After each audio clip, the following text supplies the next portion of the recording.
I am Sean Webb, and this is Your Superior Self. Hi, this is Zach Poitras, and this is Your Superior Self. Hi, this is Dave Meltzer, and this is Your Superior Self. This is Sue Jackson, and this is Your Superior Self. I'm Ginny Sarasvati, and this is Your Superior Self. What's up, everybody? I'm Aubrey Marcus, and this is Your Superior Self.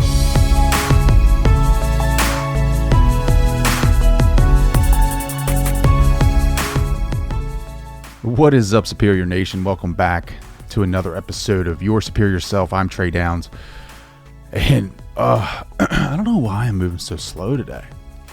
I had my first cup of coffee. Saturday is a rest day for me. After a long week of running, I feel sore. I don't know. Maybe it's because it's so cold out in the mornings. I don't know. I'm feeling a little brittle. I have an exciting conversation for you today. I have David Meltzer joining the show.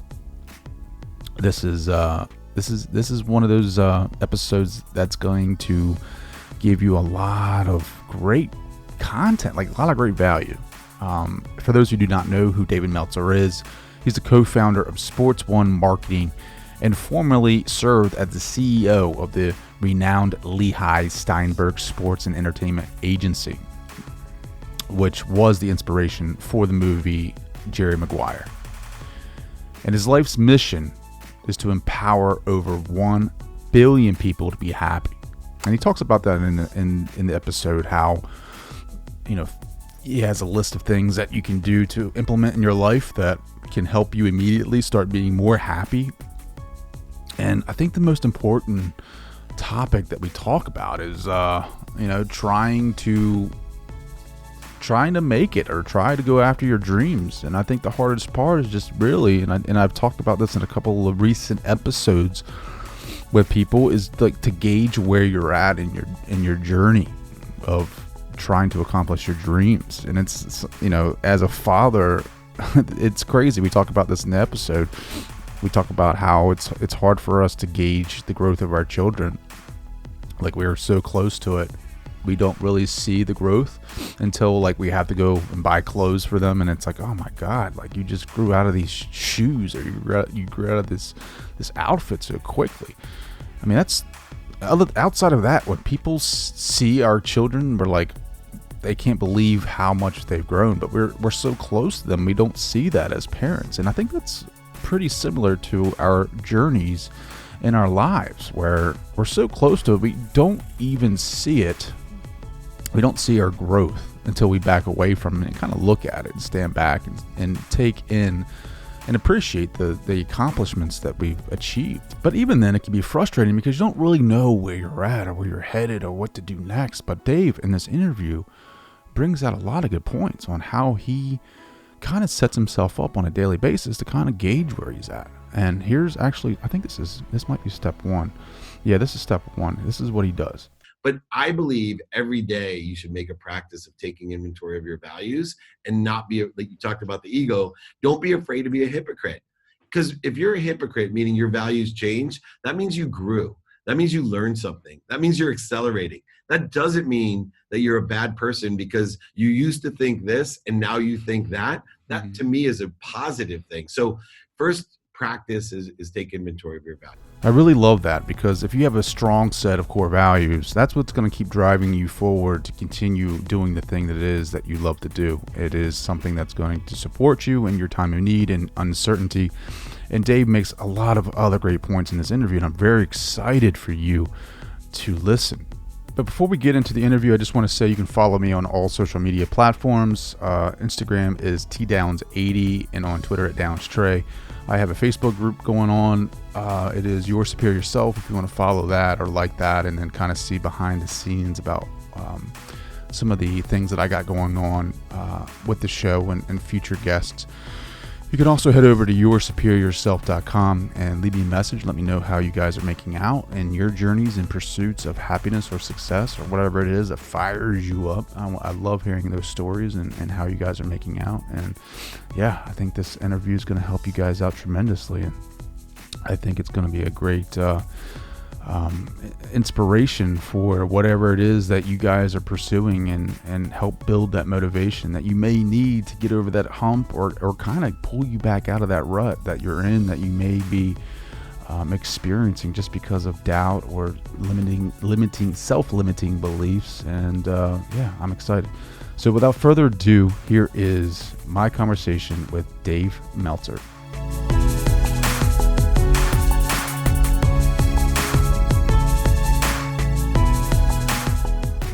Hi, this is Dave Meltzer, and this is Your Superior Self.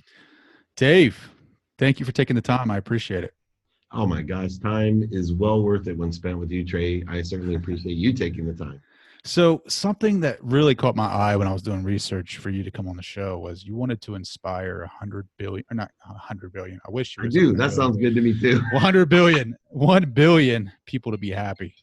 And so, like, how do you do that? I mean, how do you reach that goal?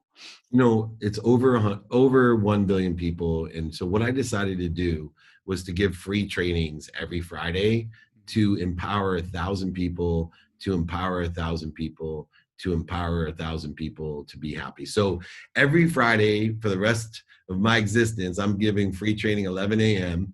And I am literally looking to empower, because it's not an overnight thing to teach someone to teach 1,000 to teach 1,000, but I've decided to use this platform with my free trainings to empower 1,000 people, to empower 1,000 people, to empower 1,000 to be happy. And, when I first came up with this idea, I know the mind loves big ideas. That's how it reacts. And I'm like fighting the ego that I'd be made fun of. And it gets easier when you're 52, because people have been making fun of me since I've been 5 with crazy dreams that some of them have come true and some I've failed miserably at, and people laughed at me more. But when I thought of this one, I've never been so certain of the math and the methodology. I've never been so certain that I know that if people show up, 2 people to get 2 people, 20 years, millions and billions of people will be empowered to be happy. And I know happiness is the greatest virus. It's spread by witnessing it. It strengthens your immune system. It'll create a collective consciousness of abundance. It will change the world. And I'm just blessed to be able to be capable to be a catalyst for that. Yeah, I'd rather have that virus than what's going around now. Me too. Never killed anybody. Happiness never killed anybody. Absolutely. How did it, was there a moment in your life where it would spark this? Like, do you remember an exact moment where you were like, this is the way I want to go? I'm going to choke up telling you, but I do research every day, twice a day. And all of a sudden I started doing research on kids killing themselves because my girls go to college, and they kept coming with these stories of kids from their colleges and other colleges committing suicide. And I'm like, what's going on? Like, what takes, an 18-year-old with, like, what could be at these good schools, like with good family, like wait, something's really wrong here. And then I started doing research on this happiness, and I found out that, middle-aged people are killing themselves, and that, the number one cause of death, it became the fastest growing cause of death in America is suicide. Right? Like, these things started blowing my mind. And then the more research I did on why people kill themselves, and got into happiness, and everybody has different definitions of happiness and what their happiness is. And I started realizing we don't have a why problem in the world. We have a what problem. And I'm the what guy, right? I'm Gary Vee and those guys, the motivation guys, they're why guys. They'll get you going, but I've always been a what guy. I'll get you there. And so I created a platform to teach people what to do to be happy. I love that. And you said something earlier that caught my mind was the ego. Like, how much of the ego is out there that are just crushing people's dreams because of it? It continuously speaks to us and says, you're not good enough for that. You can't do that. You have no right to even try. I mean, my ego has definitely come into play sometimes in my life where I was like, you're just a small guy, why even try? And I think, you fighting that and realizing that and becoming aware of that. And I think practicing awareness is a huge thing to happiness as well.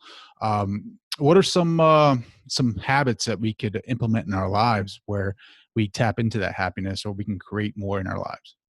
I have 5 of them right now that I really stress, and they take a while. They're all practices. Like you said, you called them habits. I call them practices, because Some days we're going to forget, some days we're not going to do it. But that practice, the more we practice, just like a sport, the better we're going to get. So the first practice is take inventory of your values. And what does that mean? That means you have personal values like your family, your health, love, integrity. You have experiential values. Every day they're different. This is what I want to do today. Experience this. In fact, I think college is more experiential than academic now in practice. You're better off using the internet if you want to figure out what to do for your profession. But there's extraordinary experience involved for 4 years or less of going to college or more. And then giving and receiving values, which I put together now as I got older. I used to separate them, but giving and receiving are one, because you can't give what you don't have. So until you realize to shift the paradigm of those values. But I believe every day you should make a practice of taking inventory of your values and not be, like you talked about the ego, don't be afraid to be a hypocrite. Because if you're a hypocrite, meaning your values change, that means you grew. That means you learned something. That means you're accelerating. That doesn't mean that you're a bad person because you used to think this and now you think that. That to me is a positive thing. So first practice is take inventory of your values. Second practice is ask and attract. For me, asking people how I can be of service or value came naturally. But my biggest downfall was not asking people if they knew somebody to help me. When I ask someone, do you know someone that can help me or something that can help me? It's self-inclusive, right? It not only assumes they're a sponsor, but it also asks them if they can be a power sponsor, somebody that also can help and knows somebody that can help. The third thing is the one that's most pragmatic, that changed my life. And it's the hardest one still today to really practice. I call it being a student of your calendar, right? What you pay attention to and what you give intention to create the coincidences in our lives. So I started to study twice a day, a minimum of 10 minutes a day, what I have planned. And those things are in my calendar. So I study them. I don't look at them. I don't glance at them. I don't pretend to think I know what's in my calendar. I put attention and intention into what I have planned. Then I also put attention and intention in what I don't have planned, the white space, the blank space, the empty space. And that creates a realization of what I call the Meltzer kaleidoscope. It has 3 lenses. The first lens is how productive am I, right? And that goes to my values. How much am I providing, giving of service, etc. A lens of accessibility, which is a bifocal lens, meaning it has 2 lenses in one. One lens is how accessible am I to others? How connected and clear is the connection between me and you and other people and everything? But also, how am I accessing what I want? How clear is the connection between me and the greatest power of source, light, love, and lessons that exist? So that's a conduit lens. And then finally, the perspective lens of gratitude. One of the best practices you can have is to say thank you before you go to bed and when you wake up. I find the light, love, and lessons in everything. I realize that in what I have planned and in what I don't have planned, I naturally am going to love a certain percentage of it, but I also naturally not going to love a certain percentage of it. So I better get in the practice of using gratitude to find the love in that percentage of things that I don't love. Being a student in the calendar also includes studying sleep. I think people ignore the number one habit we all share, 8 hours a day. It's when we are most out of our own way, when we're connected consciously, subconsciously, and unconsciously to that powerful source of energy, light, and love. I don't think people utilize their sleep like they should. It's an activity. I break down my day into activity I get paid for and activity I don't get paid for. Sleep's one of the most crucial activities of my life. Fourth practice is do it now. Real simply, 100% of the things I do now get done. The difference between me and most people is I get shit done. I get shit done because I ask myself, can I do it now? And I do it if I can. If I can't, I put it into my calendar to be studied tomorrow and prioritized by what's most important first. I don't just rush off because something seems urgent. It needs to be important. It needs to be aligned with my values, personal, experiential, giving and receiving values. And then finally, we started it. We're going to end it here. The 5th practice is practicing ending fear. How well can I identify when I'm in ego-based consciousness? How well can I identify the primary ego-based consciousness of fear and the secondary ego-based consciousness of the need to be right, offended, separate, inferior, superior, anxious, guilty, resentful, all these corrosive, interfering energies that block me from what I want or block me from what I'm already connected to and what I'm going to connect to. So those are the 5 practices that I believe will change everyone's life. And if I can coach them on Fridays at 11 a.m. Pacific, 2 p.m. Eastern for free, they will be able to teach those things to empower. You will be, if you follow these 5 things, I guarantee happiness. How many people can guarantee you happiness? And I guarantee you happiness is so powerful, it'll strengthen your immune system and it will be spread just by other people witnessing you being happy and giving it to others. Get shit done. Like, I love that. Like, that might be the title of the show. Get shit done. Nice. That's a good title. So my problem is sometimes like asking for help, right? Like asking people of, let's say I would say people that are getting shit done that are their networks are far more effective than mine. Like asking someone for a favor, asking, hey, look, I have this value that I want to bring. I don't know how to bring it forth. Like, is there anybody in your network that can help me? Like, how do you get over that fear? Yeah. So a couple of things. Number one, disassociate yourself from it. So there's 2 ways to disassociate yourself. One is think about what you're going to do with what you're asking for. It takes away a lot of the guilt and the interference. So for example, if you were starving to death and your kid was starving to death, you would have no problem asking someone for some food. Mm-hmm. Because it's going to go for your kid to save his life. Yeah. So when you disassociate yourself with what you're doing, I disassociate myself with money because I know that the money that I have goes for everything else to help other people, literally community centers and food and relief and scholarships. And I start thinking about the things I'm going to do with the money, and it gets rid of the interference that you have. Mm-hmm. The second thing is just straight alter ego effect. You know, as much as we can consciously say, hey, this isn't for me, it's also a way of disassociation by using an alter ego effect that says, hey, you know what? I'm going to be a different person. You know, I told my daughter, she's turning 16, she wants a car. And so I'm having her do research, right? And she's like, Dad, what should I say? Talk for me. I said, no. Tell them that you're interested in these 3 things. 1, does it have Apple CarPlay? 2, is there anything wrong with the car? And 3, is the price negotiable? And she had the same resistance you had, right? Fear. Yeah. And I said, that guy doesn't even know you. Yeah, but I said, watch what happens. Change your name to your sister's name. Watch how confident you are. Hmm. So my daughter's name is Marlena. Her older sister is Mia. So she called and said, hi, this is Mia, and just bolted out with all this confidence because she had an alter ego effect. She disassociated her own ego out of it and was somebody else. Do those 2 disassociations, you'll be able to ask for so much help. It'd be an incredible flow and incredible value that you can create. That's awesome. I never even thought about that. You know, like thinking like wrestling, professional wrestling, have this alter ego and just become this totally different person, and not think about the, you know, the negativity of being turned down or anything like that. Because you know, you don't personally attach yourself to that. Yeah, I put Roberto Clemente's. I represented the Clemente family. And I put Roberto Clemente's baseball card in my pocket every single day, right by my heart, because he was such a humanitarian, right? He's awesome. The Clemente Award is the only award in all of the sports that's only about what you give back. It has nothing to do with what you did on the field. And I want to remind myself of that every day. So sports has been a big influence on you, right? Yeah, absolutely. So from the reason I wanted to go to college was to play football.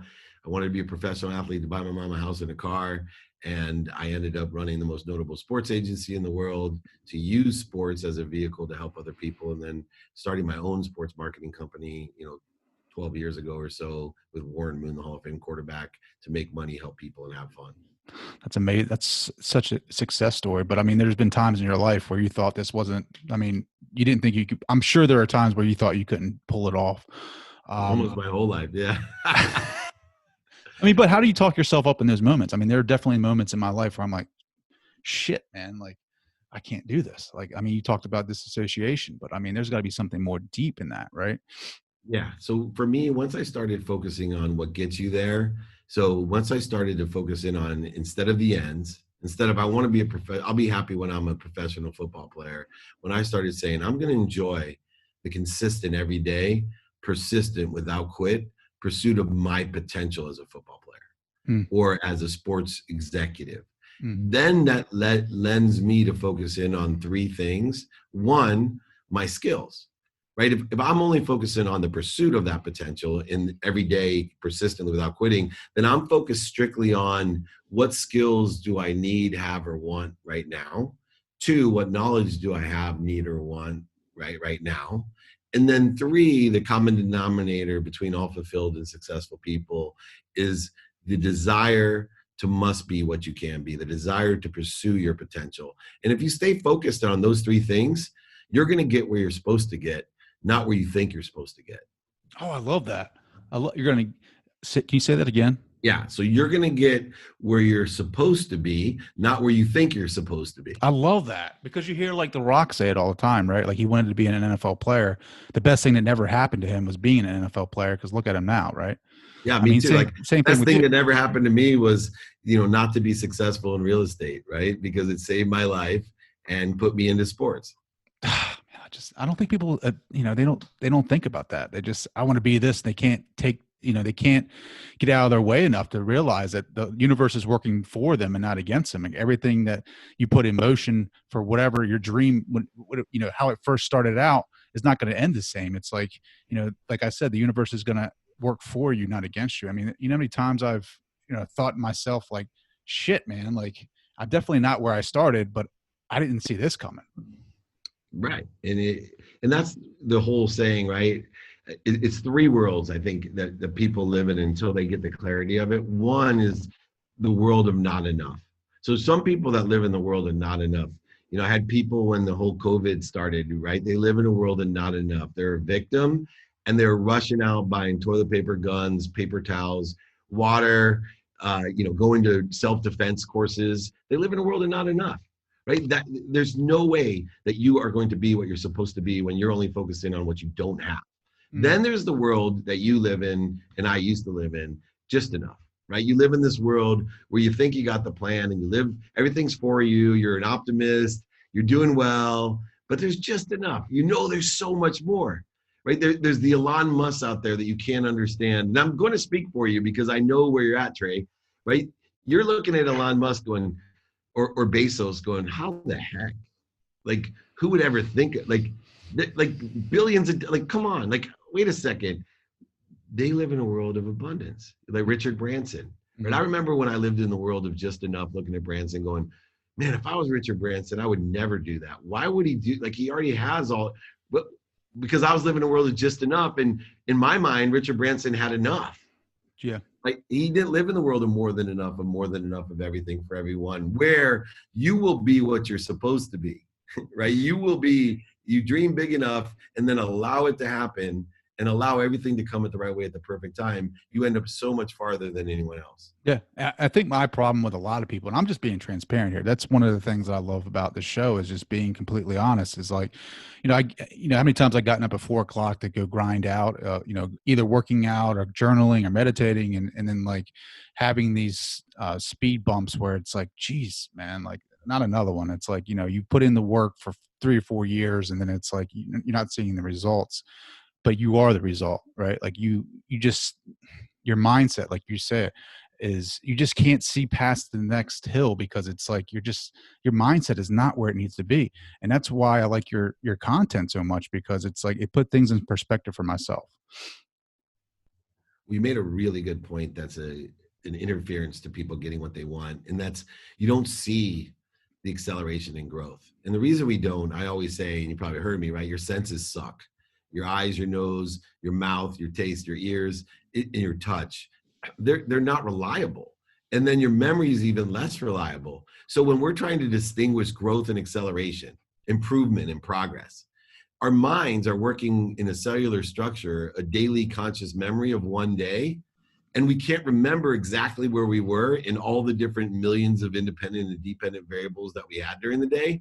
So we go each day, and then we start, when we're pushing so hard to improve and create progress or pursue our potential, we feel stuck because we're not seeing the results, but the results are happening. Mm-hmm. That's what puts us where we're supposed to be. And if, I always tell people, man, if 99% of the people quit when they're 25% of the way there because they can't see it, they feel like they're stuck. And then out of the 1%, another 99% quit when they're 50% of the way there. And that second 25% took on average half as much time as the first 25%.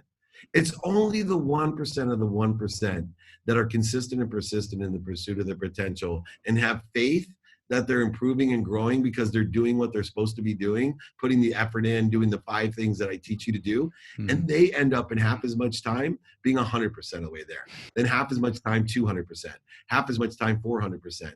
Then you understand where Branson, Musk, and Bezos get what they get, because they have faith in the consistent, persistent pursuit of their potential, and they trust the fact and have faith in the fact that they can't perceive what they believe. Mm-hmm. No, I agree 100%. I mean, it's like how I explained being a father to some people.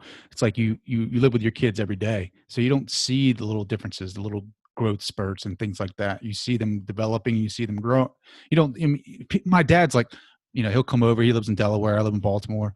He'll come over and say, "Man, the kids have gotten so big," but I don't notice that because they're growing, right? Like we're with them all the time. It's the same thing about your dreams or goals. Like whenever you're in the trenches and working your asses off, you don't see that growth. But then when someone you don't see for a long time or something happens where it's game time, it's like you really step up to the plate, and people outside can really see the growth. It's just you're so close to it, you can't see it. So I always say, under that respect, thank God for kids' tennis shoes, right? Thank God for kids' tennis shoes. And I'll tell you why. Because if you didn't have the tennis shoes, you wouldn't realize how fast they're growing. Yeah. Right? If you didn't have to go buy another pair in 4 weeks going, whoa, you're a 5.5, right? That always, to me, because my senses aren't there, right? My memory's not there. And so I equate kids' tennis shoes to what I'm doing in my office. Right? I got to find out what are the criteria that are like kids' tennis shoes that allow me to see what I can't see, right? Allow me to perceive and believe what I can't perceive and believe. And one of those things, one of the tennis shoes is faith, right? Is the aggregate of what I think, say, do, believe, and the unconscious competencies that I have. That I have faith that I'm wearing a bigger size shoe today than I wore yesterday. I have faith in that, and I'm trying to search for different criteria. It's not the bank account. And so the criteria that I use is very interesting because it goes back to why I do free training every Friday. Why? Because happiness is the thermostat. And so if I'm focusing on happiness, then I'm starting to have some KPIs that are based off of happiness, not my bank account, not my overhead employees, not my insurance, not the number of cars I have or houses that I own, but straight out, I'm dictating every day a quantifiable tennis shoe of how I feel and what size am I wearing of happiness, right? I am Shaquille O'Neal when it comes to my tennis shoe right now in happiness, and it's going to be even bigger than that. Oh, that's awesome. How big is that shoe? It's like 24 or something like that. Exactly. Amazing. I put it on. I put Shaq's shoe on over my shoe in the Lakers Museum down here in San Clemente. They have an unbelievable museum, and he let me put his shoe over my shoe. That's awesome. But my happiness shoe is as big, if not bigger, than the Shaq. That's amazing. So like, I love that you're a dad. Like, I just love it because I can relate. What message do you want to give your daughters? Like, what is it that you want when they get older to look back and say, you know what? This is the one thing I learned from my dad, and this is something that I'm going to teach my kids. Like, what would that message be?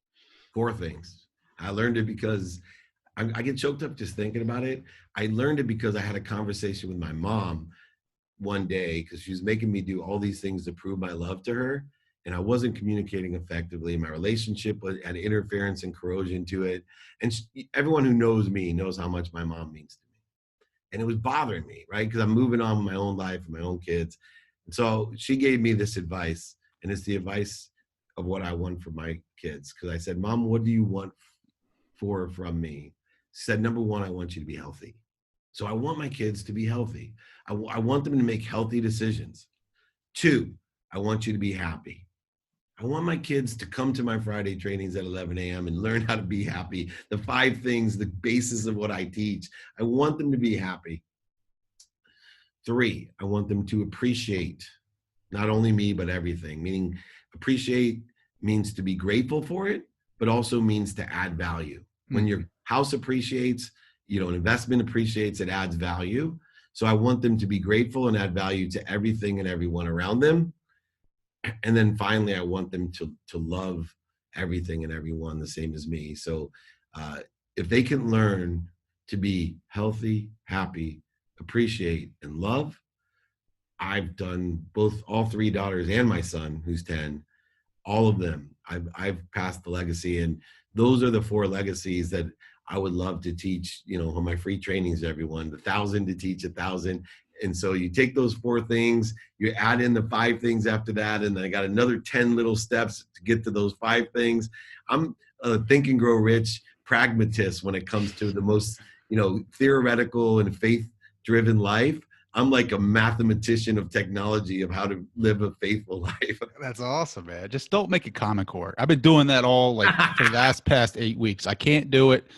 Just don't make it Common Core, man. Nice. This is the stuff that I'm making. I don't know if you can see it. Rain Man charts, so I can get clarity to teach people stuff. I love it. Do your daughters, have they participated in your Friday coaching? So they have. So and they've come in person. So I've been doing this over 20 years. So when my girls have spring breaks, or they like to come in. Originally, they came in because they got so much attention from everyone that worked for me, and they got free food, and I let them choose where we'd order the food from. But one of my daughters is going to be working for me this summer. She's done some really cool videos called The Closet, because I've been working in the closet, and it's really much like The Office. Sure. And it's been one of the greatest joys to have them participate in my work. And so 2 are in college, but they've been home because of COVID. One's a sophomore in high school, just going to be a junior, and then my 10-year-old son. And all of them, the 10-year-old knows the most, and because he sucks in everything, right? And he doesn't attend, but he listens, right? And he'll say cancel, like he'll say things, and I'm like, what? He's like, show me your friends and I'll show you your future, Dad. And I'm like, okay. But like, to be a father and see that, like, see where you started out, right? Like, and seeing all that effort that you built into this, in this empire that you built, and then seeing your kids be a part of that, right? Doesn't that, like, what do you feel when you see that? I feel health, happiness, appreciation, and love. That's it, man. I am so blessed. I see everything for the light, the love, and the lessons.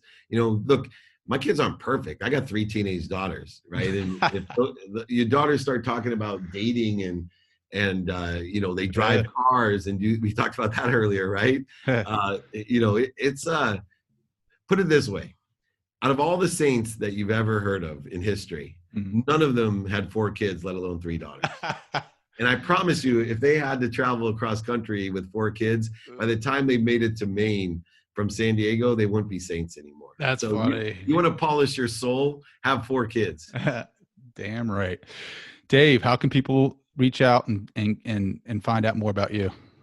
2 best ways for me. Please, number 1, just come to a free training. Check it out. Bring friends. I promise you won't be sorry. The price is right as well. You can text me at 949-298-2905 or email me directly, david@dmeltzer.com. dmeltzer.com is my website. David Meltzer is my name. You can Google that. Find me on all platforms, Instagram, LinkedIn, YouTube, etc. David Meltzer, dmeltzer.com, 949-298-2905, 11 a.m. Pacific time, 2 p.m. Eastern, free training for everyone. I love it. Dave, thank you so much for joining the show. This has been fantastic. I love speaking to you. I love your content. I love your message. I think that you're doing great things in this world, buddy, and I love it. I appreciate the opportunity, my friend. And I will tell you, if anyone's listening to this is one of the best interviews I've given in a long time. So thank you for bringing that out of me. I want to say thank you to Dave for coming on the show and hanging out with us today and just crushing it and just resparking that fire that is inside of us to help guide us along our journey and our paths to success. Thank you guys so much for listening to this episode. Thank you for downloading. Please leave a rating and a review wherever you get your podcast from. It helps me scale the show. It helps me get this out to those who may need it the most. Yeah, I hope this helps you, and I hope your week is fire. Thank you guys so much for listening, and I will talk to you later.